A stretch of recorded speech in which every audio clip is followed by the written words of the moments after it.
बिस्मिल्लाहिर्रहमानिर्रहीम और अस्सलाम वालेकुम। ख़वातीन हज़रात, आज हम बात करेंगे इंडियन इलेक्शंस पे। इंडिया के इलेक्शन अभी ज़ाहिर है पूरे नताइज तो नहीं आए, लेकिन लीड इंडिया जो NDA जो है वो लीड ले रहा है 293 पे और कांग्रेस की लीड है 99 पे। अब नॉर्मल आम पोजीशन यही है कि इसी कमोबेश इसी तरह के रिज़ल्ट अनाउंस होंगे और लोकसभा में इस वक्त सबसे बड़ी पार्टी के तौर पर उभरेगी 241 नशिस्तों के साथ भारतीय जनता पार्टी, और इस वक्त कांग्रेस लीड कर रही है 99 सीट्स पर, जिनमें से बेशतर वो जीत चुकी है। तो बड़ी पार्टी के तौर पर जो इंडियन प्रेसिडेंट हैं वो लाजमी तौर पर ऑफ़र करेंगी भारतीय जनता पार्टी को कि आप हुकूमत फ्रेम करें। इस इलेक्शन में जो सबसे बड़ी एक तब्दीली देखने में आई वो ये कि 3 रियासतों में जो इंडिपेंडेंट कैंडिडेट थे, चंद्रशेखर राय, जगमोहन और एक उड़ीसा के जो चीफ मिनिस्टर थे, वो तीनों वॉश आउट हो गए। हाथा कि उड़ीसा में सबसे बड़ी पार्टी के तौर पर उभरी भारतीय जनता पार्टी। अच्छा, अब इसकी वजह क्या है? सबसे पहले तो मैं ये देखना चाहूँगा कि बहुत ज़्यादा शोर था EVM का, कि EVM में हेरा फेरी हुई। उसके बाद दूसरे दर्जे पे जो रिगिंग हुई वहाँ पे, वो रिगिंग का पैटर्न बड़ा एक अजीब व गरीब था हर रियासतों में। मसलन जो उत्तर प्रदेश में उन्होंने ये पूरी कोशिश की कि मुस्लिम अक्सरियत के जो इलाके हैं वहाँ पे वोटिंग ना होने पाए और वोटिंग कम से कम हो। आप देखें कि कई इलाके ऐसे हैं जहाँ 67.2% तक वोट कास्ट हुआ है और बहुत से इलाके ऐसे हैं जहाँ 62% वोट कास्ट हुआ। और मुसलमानों के इलाके में जहाँ मुसलमानों ने एक जिसको कहते हैं ना कि एक अलायंस बनाया हुआ था आपस में कि हमने एक एंटी NDA या anti Bharatiya Janata party vote देना है, तो इसमें वो एकजुट रहे, लेकिन वो वहाँ पे कामयाब नहीं हो सके क्योंकि डंडे मार के भगा दिया। और जो इंडिया के कुमार साहब हैं चीफ इलेक्शन कमिश्नर, उन्होंने पूरे उसमें कोई प्रेस कॉन्फ्रेंस नहीं की। कल उन्होंने प्रेस कॉन्फ्रेंस में एक फरमाया कि मैंने सबसे ज़्यादा जो है वो प्रेस रिलीज़ें जारी की। अब प्रेस रिलीज़ों में तो वो अपने मतलब कहते रहते हैं। अब मसलन उन्होंने कोई एक्शन नहीं लिया कि जो वहाँ पे रिगिंग हुई, मसलन जो सबसे ज़्यादा रिगिंग के एलिगेशंस आए उत्तर प्रदेश में कि मुस्लिम अक्सरियत में वोटों को भगा दिया गया, उन्होंने उस पर कोई एक्शन नहीं लिया। उसके बाद उन पर दूसरा एलिगेशन आया कि एंटी मुस्लिम प्रोपेगेंडा बहुत ज़्यादा हुआ और नैरेटिव ही जो हमारी भारतीय जनता पार्टी थी, हमारे से मतलब हमारे हमसाए में जो है, तो उसने जो वहाँ पे एक पैटर्न क्रिएट किया वो एंटी मुस्लिम था। और एंटी मुस्लिम ही नहीं बल्कि एंटी क्रिश्चियन भी था, क्योंकि उन्होंने ये भी कहा कि गिरजाघरों के ख़िलाफ़ भी बात की। और इवन उन्होंने आखिर में तो उन्होंने कहा, नरेंद्र मोदी की जो आखिरी स्पीच थी उसमें उन्होंने ये भी कहा कि संडे की जो छुट्टी है वो ईसाइयत की अलामत है, हम इसको भी ख़त्म कर देंगे। तो मैं भी कि अब मुझे नहीं पता कि महाभारत किस दिन शुरू हुई थी या किस दिन ख़त्म हुई थी, तो हो सकता है कि जिस दिन महाभारत ख़त्म हुई है उस दिन की अब वो छुट्टी अनाउंस करें। तो संडे की छुट्टी तो इंडिया में जो मोदी का स्टेटमेंट है उसके मुताबिक ख़त्म होने वाली है। अब यहाँ पे एक और जो उन्होंने क्रिएट किया वो ये था कि सारा जो फंड है वो मुसलमानों को दिया जा रहा है फ्रीबी के तौर पे, जो इन्होंने एक टर्म कॉइन की। और बच्चे जिनके ज़्यादा हैं या जिनके अपना जो कपड़ों से पहचाने जाते हैं, जो ड्रेसेस से पहचाने जाते हैं, तो ये एक्चुअली इसमें नंबर 1 के तौर पर जो पिट गया वो नैरेटिव उनका था कि हमने मंदिर बनाया या मंदिर वहीं बनाएंगे। ये नैरेटिव उनका कोलैप्स कर गया, ये नहीं बिका। इसके बाद उन्होंने बेचने की कोशिश की कि हम भारत को $5 ट्रिलियन इकॉनमी बनाएंगे, वो भी नैरेटिव नहीं बिका। फिर उन्होंने एक और चीज़ क्रिएट की, वो थी विश्व गुरु, कि जी हम वर्ल्ड लीडर हैं। तो खाक वर्ल्ड लीडर है, वर्ल्ड लीडर को तो उन्होंने ऑकस में से उसमें से इंडो पैसिफिक का जो अलाइंस है 4 मुल्कों का जो बना हुआ था, अमेरिका, इंडिया, ऑस्ट्रेलिया और जापान, उसमें से उन्होंने इंडिया को निकाल कर फिलिपाइन को शामिल कर लिया। तो इंडिया को अल्टीमेटली जो है ना वो जब विश्व गुरु यानी ग्लोबल लीडर के उसमें मार पड़ गई तो वो आ गए एंटी मुस्लिम, जो वहाँ पे एक सेलेबल कमोडिटी है उसमें आ गए। अच्छा, अब इंडिया में जो वहाँ का यूथ है, जो मैंने वोटिंग ट्रेंड देखा है उनका जो अनाउंस हुआ कल परसों में, उसमें ये देखने में आया कि जो यंग लोग हैं वहाँ के, उन्होंने अपनी एक जिसको कहते हैं बहुत बड़ी उसके परसेंटेज के साथ एंटी NDA यानी भारतीय जनता पार्टी का जो अलायंस है उसके खिलाफ वोट दिया। और जो वोट वहाँ पे इंडिया अलायंस का था वो उनके खिलाफ पड़ा, जो वहाँ के मेरी उम्र के लोग थे या मतलब 40-50-60 से ऊपर के लोग थे वो, क्योंकि यूथ को एम्प्लॉयमेंट नहीं मिल रही। जो हमारी उम्र के लोग हैं या 1.5 उम्र के हैं वो अपनी जॉब के किसी एक एंड पे पहुँचे हुए हैं या पहुँचने वाले हैं, तो उनके ख्याल में रोज़गार अब इतना बड़ा इशू नहीं है, महंगाई इतना बड़ा इशू नहीं है। वो तो एक आदमी थे से इंटरव्यू नशर हुआ वहाँ पे एक चैनल पे, उससे एक चैनल ने पूछा, प्राइवेट चैनल जो चल रहे होते हैं यूट्यूब पे, उसने उनसे पूछा कि भाई आप किसको वोट देंगे? उसने यूं करके कहा मेरी जान भारतीय जनता पार्टी के लिए हाजिर है, मतलब नरेंद्र मोदी का सिपाही हूँ। वो करते करते आखिर में उसने उनसे पूछा कि जी वो आपको नौकरी मिल रही है? उन्होंने कहा हाँ नौकरियों में कुछ मसले हैं, लोग बेरोज़गार भी हैं। उसने कहा आपकी सड़क बनी हुई है? उन्होंने कहा नहीं सड़क भी टूटी हुई है, बनी नहीं है, हमने कई दफ़ा कहा है। उसने कहा पानी आपको मिल रहा है? वो कहता नहीं पानी भी नहीं मिल रहा, हाँ मुश्किलात हैं। उसने कहा टॉयलेट जो कहा था उन्होंने हम बनाएंगे इतने टॉयलेट 40 लाख 50 लाख, तो क्या वो बन गए? में उसने कहा नहीं मुझे प्रॉब्लम टॉयलेट की भी है। अब मतलब जो पूरा वहाँ पे मुद्दा था वो सिर्फ नरेंद्र मोदी की पर्सनालिटी का था, जो उन्होंने अपनी कल्ट क्रिएट करके अपने आप को भगवान का अवतार में कन्वर्ट कर दिया। अब वो इंसान नहीं रहे। वो तो खुद कहते हैं कि मैं इंसान नहीं हूँ, मैं बायोलॉजिकल एलिमेंट नहीं हूँ, यानी मैं यहाँ पे इंसानी तौर पर पैदा नहीं हुआ। तो मतलब आसमान से कितने नाज़िल हो गए, उनके तो बनना भी शुरू हो गए मंदिर वंदर जो हैं। अच्छा अब हम थोड़ा सा ये डिस्कस कर लेते हैं कि इसका अंदरूनी मुल्क क्या असर पड़ेगा इन रिजल्ट्स का, और बैरूनी मुल्क क्या असर पड़ेगा, यानी इंडिया जो अपनी वर्ल्ड लीडरशिप का एक क्लेम कर रहा था वो कायम रहेगा कि नहीं, और इंटरनली वो जो कर रहा था वो रहेगा कि नहीं। आप देखें पहले मरहले में उनको झटका मिला स्टॉक मार्केट का। Stock market 1000 index 900 plus index जो है वो जब मैं ये आपसे बात कर रहा हूँ तो गिर चुकी हुई है। और उसमें जो दो बड़े मगरमच्छ हैं सारे चैनल जिनके मुकेश अंबानी के 18-20-24 चैनल्स में इन्वेस्टमेंट है, 20 में अडानी साहब की इन्वेस्टमेंट है, तो इन चैनलों के जो अपने भी शेयर्स हैं उसमें भी काफ़ी गिरावट आई है। इनके अपने लोगों के अपने जो इनके ग्रुप्स हैं उनमें भी शेयर्स इनके गिरे हैं। जब इंडियन मार्केट का जो स्टॉक का इंडेक्स है जब 1000 के करीब गिरेगा, और हो सकता है इससे ज़्यादा भी गिरे, क्योंकि अभी जो इंडिया एनडीए है वो अपने जिसको कहते हैं एक सोलो फ्लाइट के काबिल नहीं रहा, अब वो डिपेंडेंट हो गया है। अभी आप देखें कि में भी कुछ लोग इलेक्शन रिजल्ट से पहले कह रहे थे कि अगर भारतीय जनता पार्टी का अपना वोट 272 से कम हुआ, मैं फिर रिपीट कर रहा हूँ कि 272 से अगर उसके कम हुए तो उसके जो अलाइंसेस हैं जिन पार्टियों के साथ वो उसको आंखें दिखाएंगे, क्योंकि वो हशर देख चुके हैं वो अलाइंसेस का। आप देखिए कि उन्होंने मध्य प्रदेश में जिनके साथ अलायंस कायम किया उन सबको उठा के बाहर फेंक दिया। उसके बाद उन्होंने बाल ठाकरे के साथ अलायंस कायम किया, उसके बेटे के साथ अलायंस कायम किया भारतीय जनता पार्टी ने, और बाद में फिर उन्हीं की पार्टी और उन्हीं का सिंबल हाईजैक कर लिया, यानी शिंदे को दे दिया हाईजैक करके और उन्हीं को मार के बाहर फेंक दिया। उसके बाद उन्होंने बिहार में नीतीश कुमार के साथ अलायंस कायम किया, उससे पहले जिनके साथ अलायंसेस थे वो तोड़ दिए। तो उनकी ये हिस्ट्री है कि वो जिसके साथ अलायंस कायम करते हैं उसके साथ अलायंस कायम करके वो हुकूमत बनाते हैं, और हुकूमत बनाने के बाद वो उसको फेंक देते हैं। आप मकबूजा जम्मू कश्मीर को देख लें कि जहाँ पे उन्होंने पिछले इलेक्शन में जो आखिरी इलेक्शन हुए उसमें उन्होंने महबूबा मुफ्ती की पार्टी के साथ अलायंस कायम किया, और जब उन्होंने देखा कि अब वक्त आ गया है, इलेक्शन नेशनल इलेक्शन करीब है, तो उन्होंने महबूबा मुफ्ती के साथ के अलायंस से निकल के उनकी गवर्नमेंट टूट गई और गवर्नर राय लगा दिया सत्यापाल ने, और उसके बाद फिर जो हुआ वो आपने देख लें। रास्ता उन्होंने 5 अगस्त 2019 को वहाँ पे एक उसको समझ लें आपके उसकी आइडेंटिटी ख़त्म करके उसको 2 हिस्सों में तोड़ के तो वहाँ पे एक आर्मी के हवाले कर दिया। आर्मी के हवाले पहले था, लेकिन अब बाकायदा बंदूकों के नोकों के हवाले कर दिया, और अब रोज़ वहाँ पे 2-4 को शहीद कर रहे हैं कि ये टेररिस्ट हैं। मतलब मकबूजा जम्मू कश्मीर एक ऐसा खत्ता है जहाँ पे उनकी जो अपनी नेटिव है, जो कौम है वहाँ की उस खत्ते की, वही टेररिस्ट है बकौल भारतीय जनता पार्टी के। अच्छा, अंदरूनी मुल्क एक तो ये आइडिया स्मैश हो गया कि उनका ये ख्याल था कि मैं कॉन्स्टिट्यूशन में अमेंडमेंट करूँगा, और जो कहा जा रहा था कि भारत में जो है वो कॉन्स्टिट्यूशन यानी संविधान नहीं रहेगा, तो मेरा ख्याल है कि भारतीय आइन बच गया। नंबर 1। नंबर 2 ये कि अब मोदी पे इतना प्रेशर आ जाएगा और वो दबाव में रहेंगे अपने अलाइंसेस की जो पार्टीज़ हैं जिनके पास 30 के करीब ऐसे वोट हैं जो अगर दाएं बाएं हो गए, तो वहाँ पे अगर ये 30 वोट इधर हो गए तो वो इनकी हुकूमत डामाडोल हो जाएगी। वो 30 वोट अगर एनडीए के साथ चले गए तो एनडीए गवर्नमेंट फ्रेम कर सकती है।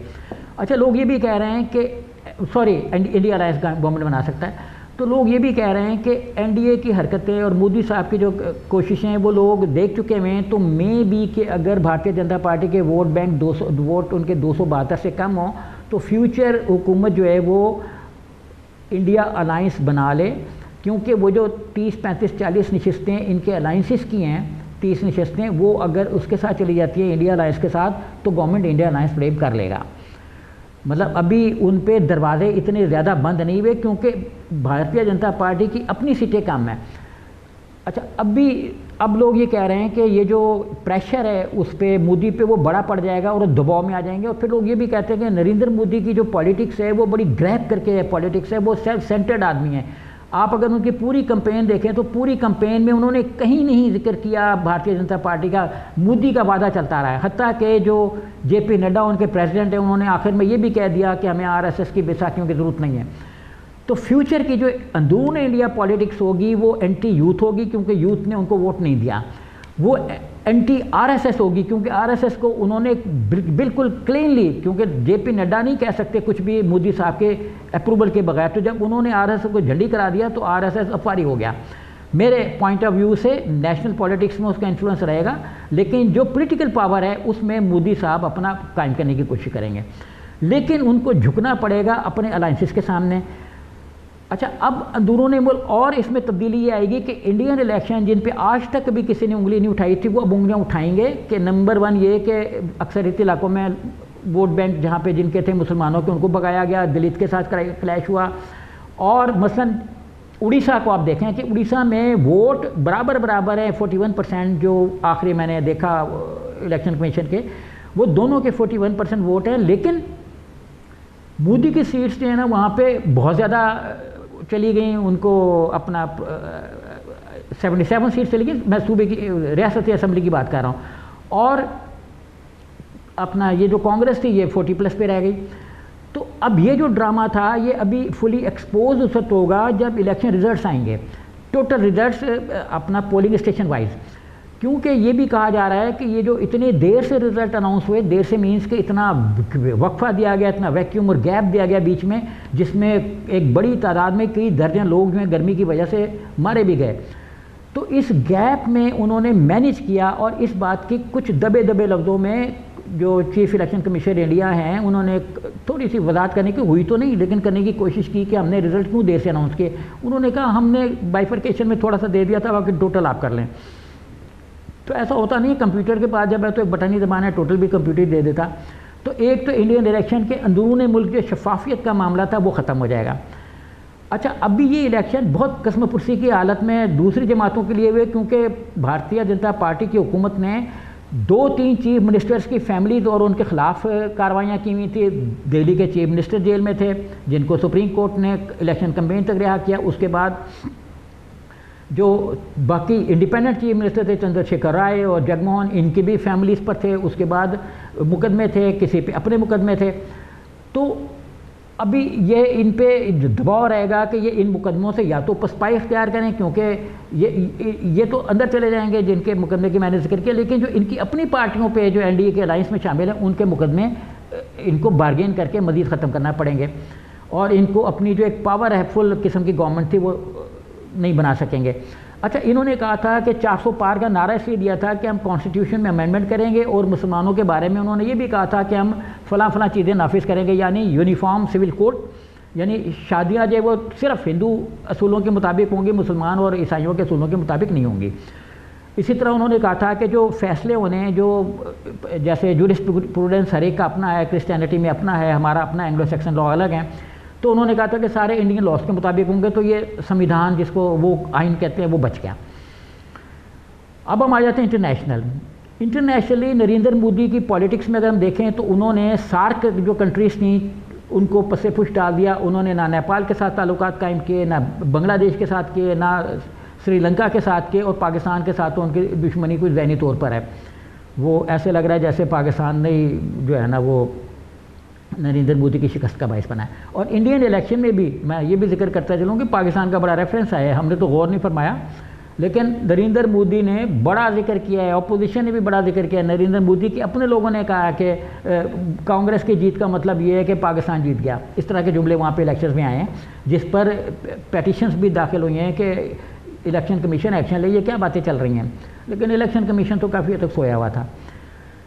तो इंटरनेशनली जो इंडिया ने अपनी पॉलिसी इख्तियार की थी एंटी सार्क, वो सस्टेन करेगी, लेकिन चाइना का इतना इन्फ्लुएंस हो गया है कि बांग्लादेश में, नेपाल में और मालदीव में चाइना इन्फ्लुएंस कर गया, वो बहुत मुश्किल है कि वहाँ से हटे। अच्छा, इसके बाद हम आ जाएं अमेरिकन जो एक इन्फ्लुएंस है उसमें, इंडिया अमेरिकन इन्फ्लुएंस में चला गया था और वो उससे भी ज़्यादा पावरफुल हो गया था, जैसा कि पाकिस्तान 50s में सीटों सेंटों में अमेरिका के करीब था। अब वो चला गया इंडो पैसिफिक के अलायंस में, जिसका मैंने जिक्र किया कि इंडो पैसिफिक में पहले शामिल थे 4 मुल्क, अब भी 4-5 ही शामिल हैं, लेकिन अब इंडिया को अमेरिका ने निकाल के फ़िलिपाइन को शामिल कर लिया। हालांकि फ़िलिपाइन छोटा मुल्क है, वो उस तरह से नहीं कर सकता, लेकिन इंडिया पे अमेरिका का एतमाद ख़त्म हो गया। अमेरिका का ख्याल ये है कि इंडो पैसिफिक रीजन में फ़िलिपाइन जो है वो ज़्यादा दयानतदारी के साथ अमेरिका को सपोर्ट कर सकता है चाइना को कंटेन करने की एक ओवरऑल वसी तर पॉलिसी में। तो एक तो उसको वहाँ से छुट्टी मिल गई। दूसरा हम देखेंगे कि नरेंद्र मोदी साहब का ये कहना था कि ऋषि सुनक के साथ हमारा मुआहदा होगा और ब्रिटेन के साथ हम फ्री ट्रेड एग्रीमेंट में चले जाएंगे। तो अल्लाह का करना क्या हुआ कि ब्रिटेन के प्राइम मिनिस्टर ही चले गए, तो मुआहदा क्या होना था। तो ये मुआहदा भी नहीं हो सका और फ़िलहाल नियर फ्यूचर में कोई मुआहदे का चांस नहीं है। इंडिया एक और बड़े मुल्क कनाडा के साथ एट वार है और कनाडा ने इंडिया के 3 बाकायदा जो उनके कहा जाता है कि पेरोल पे थे मुख्तलिफ एजेंसियों के, डायरेक्टली इनडायरेक्टली, उनको भी अरेस्ट किया। तो इंडिया पे कनाडा के साथ इंडिया की जो एक ख़ास जिसको कहते हैं अपना सिफारती जंग जारी है, वो जारी रहेगी। अच्छा, अमेरिका जो है वो चूँकि अमेरिका ने ख़ुद भी इंडियन स्पाइस को पकड़ा और ब्रिटेन के एक न्यूज़पेपर ने जब ये कहा कि इंडियंस जो हैं वो इंटरनेशनल मुदाखलत कर रहे हैं, टेररिज्म कर रही हैं उनकी जो एजेंसियां हैं, और वो मुदाखलत का रिपोर्ट जो है वो 5 आई ने भी कनाडा को दी थी और अमेरिका ने भी इंडिया से बात की। तो इंटरनेशनली पॉलिटिकल मंजरनामे पर सबसे बड़ा जो इंडिया का हामी था अमेरिका, उसमें उसकी साख जो है वो काफ़ी हद तक गिर चुकी हुई है।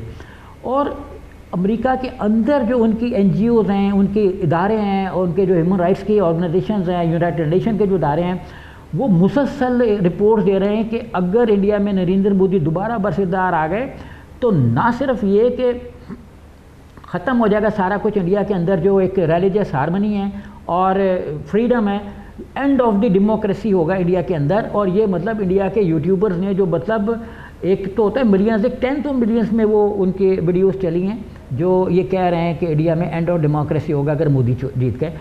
तो एक इंटरनेशनल यूरोपीय यूनियन जो है वो भी कोई इंडिया के इतना करीब नहीं है, और जो इनके बहुत ज़्यादा करीब थे इसराइल के वज़ीर आज़म नेतन्याहू, उन पे वैसे ही ICC इंटरनेशनल जो court of justice criminal court है उसने उनके ख़िलाफ़ फैसला दे दिया है, वो अभी तक अपने मुल्क में ही महसूर हैं, निकल नहीं सके। तो उनके जो एक देरीना दोस्त हैं जिनको मोदी साहब ने कहा कि ये तो जो यहूदी हैं वो एक्चुअली यादू हैं, बिगड़ के यहूदी बन गया है और हम भी मतलब उनके हमारे ही उससे हैं, खत्ते से हैं, हमारी नेशन से हैं। तो वो खुद क्राइसिस में हैं और ये भी कहते हैं लोग तो कि इसराइल, अगर इसराइल ने नेतन्याहू से जान ना छुड़ाई तो इसराइल बतौर मुल्क एक मुल्क की हैसियत से कायम नहीं रह सकेगा। ये मतलब खुद इसराइली अखबारात हारिस टाइप जो उनके इंडिपेंडेंट न्यूज़पेपर्स हैं वो इस तरह की चीज़ें लिख रहे हैं कि इसराइल को बचाना है तो इससे जान छुड़ानी है। तो इंडिया जो है वो सियासी तौर पर भी और मौशी तौर पर भी कंटेन हो जाएगा अपने अंदर ही। आप देखें अपने अंदर कंटेनमेंट के लिए मैं आपको बड़ी मिसाल दूंगा कि वहाँ पे 2 बड़े कारखाने लगने थे। एक फैक्ट्री लगानी थी लॉकहीड ने तैयारे बनाने के लिए, अभी तक तो लॉकहीड ने किया कुछ नहीं। दूसरा बहुत बड़ी इन्वेस्टमेंट होनी थी, एलॉन मस्क ने करनी थी, उन्होंने जाना था इस साल के शुरू में, लेकिन उन्होंने अपना दौरा इंडेफिनेट पीरियड ऑफ टाइम के लिए मुलतवी कर दिया और मे बी के मोदी साहब बरसदार आ गए तो वो शायद इंडिया ना जाएं। अच्छा, इन्वेस्टमेंट की जो थी वो फ्री ट्रेड एग्रीमेंट उसके साथ नहीं हो सका। उसके बाद जो इंडिया की ख़ास एक्सपोर्ट्स थी जैसे मेडिसिन की एक्सपोर्ट्स थी, उस पर कई अफ्रीकी मुल्कों ने ये कह के बैन लगा दिया कि इससे जानी नुकसान हुआ है। WHO ने भी एक मेडिसिन पे कहा कि ये ठीक नहीं है, इंसानी जान के लिए ये मुनासिब नहीं है और आलमी म्यार पे पूरी नहीं उतरती। मेडिसिनल जो प्रोडक्ट्स हैं वो उनकी बहुत बड़ी एक्सपोर्ट थी, उसका रास्ता बंद हो गया। अच्छा, इसी तरीके से और जो कमोडिटीज़ इंडिया की हैं वो उसमें मार्केट में नहीं जा रहे हैं। और प्लस अमेरिका ये देख रहा है कि जब हमने इंडिया को कहा ट्रेड के लिए कि हम आपका जो ट्रेड बैलेंस है पूरा कर देंगे, आप रशिया की तरफ मत देखें, आप चाइना की तरफ मत देखें, आपको जो ट्रेड लॉस हो रहा है वो हम पूरा कर देंगे। उसके लिए उन्होंने मुख्तलिफ मुआहदे करने का यकीन भी दिलाया। और ये भी कहा जाने लगा कि जो ऑकस है जिसमें ऑस्ट्रेलिया और UK और अमेरिका शामिल है, उसमें इंडिया को भी शामिल कर लेंगे कि एक वॉर जो इक्विपमेंट है, एलिमेंट्स हैं, उनकी एक्सपोर्ट इंपोर्ट में इंडिया को शामिल कर लेंगे। लेकिन इसी इशू को लेकर ख़ुद अमरीकी रिपोर्ट्स में ये आया कि इंडिया नाकाबिल एतबार है, हम उनके साथ एक लॉन्ग टर्म पैक्ट नहीं कर सकते। तो इसलिए ये सोचते हुए जो है ना इंडिया को जो इंटरनेशनल एक परसेप्शन बन रहा है फ्यूचर की इन्वेस्टमेंट के लिए, उसमें इंडिया शामिल नहीं होगा। अब हमने देखा कि सार्क को तो इंडिया ने खुद गले से उतार दिया, जान छुड़ाई कि हम अब सार्क से निकल गए हैं और एक इंटरनेशनल प्लेयर बन गए। और इंटरनेशनल प्लेयर्स में जिसमें अमेरिका, कनाडा और यूरोपीय यूनियन वगैरह शामिल हैं, उन्होंने उनको घास नहीं डाली। और यूके में जो उनकी बड़ी सपोर्ट थी, एक जिसको वो खुद भी कहते थे कि हिंदू प्राइम मिनिस्टर है और हमने कॉलोनाइजेशन का बदला ले लिया, जो जो बरतानिया ने इतना तवील अर्सा तक कब्जा करके हमारे ऊपर एक कॉलोनी बनाया, उसका हमने इंतकाम ले लिया। तो इसका रिएक्शन वहाँ पे हो गया। मतलब जो जवाल आया ऋषि सुनक साहब को यूके के अंदर, उसमें काफ़ी हद तक जो मोदी और उनकी भारतीय जनता पार्टी के एक हिंदुत्व किस्म की कैंपेन थी, उसका बड़ा अमल दखल है कि उनको डुबोने में इंडिया का भी हाथ है। तो बार कैफ इंटरनेशनल लोकली इंडिया एक क्याओस का शिकार होगा और इंडिया के अंदर जो जमहूरी इस्तेकाम था वो इन इलेक्शंस के बाद नहीं रहेगा। बहुत ज़्यादा हलचल होगी, नताइज कहीं कहीं तस्लीम नहीं भी होंगे। और अभी जब मेजर रिजल्ट्स अनाउंस होंगे, मेजर मीन्स जब सारा टोटल और ब्रेकअप अनाउंस होगा, तो फिर इस पर बड़ा शोर होगा। और एक्सटर्नली इंटरनेशनल लेवल पे इंडिया में इन्वेस्टमेंट नहीं होगी, क्योंकि मोदी की पॉलिसियाँ प्रो रशिया हैं और प्रो रशिया पॉलिसीज़ को इस वक्त इंटरनेशनली एक्सेप्ट नहीं किया जा रहा। और यूरोपीय यूनियन और अमेरिका और कनाडा वगैरह वैसे ही इंडिया से खींचे हुए हैं।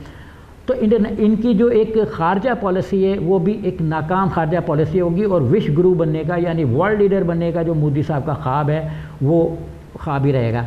और आखिरी जुमला मैं अब ये कहना चाहूँगा कि जो अभी एक उसने इंटरनेशनल अखबार ने एक मीम बनाई है मोदी की कि वॉर रुकवा दी पापा।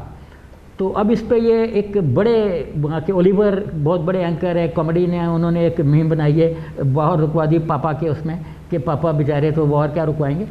तो अब उनका एक वर्ल्ड लीडर जो बनना चाह रहे थे, उनका वर्ल्ड लीडर के बजाय एक कॉमेडियन के तौर पे उनका एक करैक्टर असैसिनेशन इंटरनेशनल लेवल पे शुरू हो गई है।